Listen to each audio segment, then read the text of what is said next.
Kodiko moto Pressive Chamangura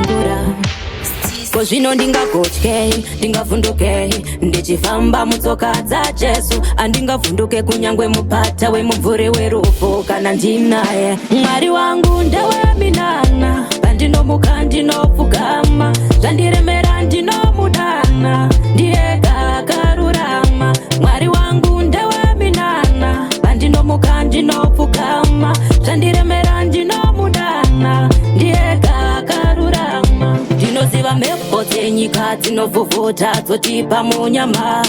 asi Mwari vari kudenga vane tsitsi vanoti zvipei kwandiri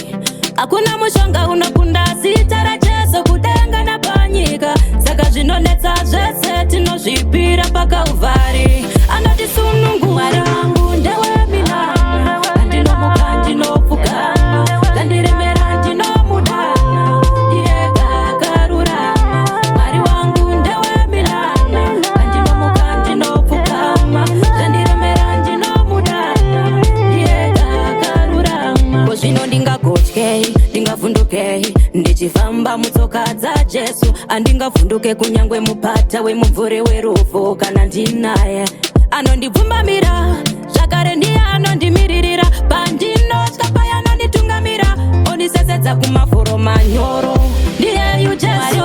ndeweminana pandinomuka ndinopfugama zvandiremera ndinomudana ndiyega akarurama Mwari wangu ndeweminana pandinomuka ndinopfugama zvandiremera ndinomudana ndiyega akarurama Mwari uyu ndompei zvanondiitira ndompei kana ndisinaye ndoitei dai asiye ndaizovei Mwari uyu ndompei zvanondiitira ndompei kana ndisinaye ndoitei dai asiye ndaizovei Mwari wangu ndeweminana pandinomuka ndinopfugama zvandiremera ndinomudana ndiyega akarurama Mwari wangu ndeweminana pandinomuka ndinopfugama zvandiremera ndinomudana ndiyega akarurama Mwari wangu ndeweminana pandinomuka ndinopfugama zvandiremera ndinomudana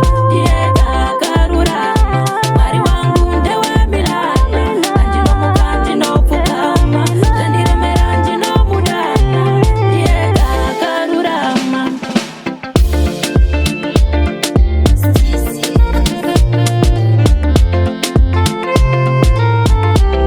Yellow Nation.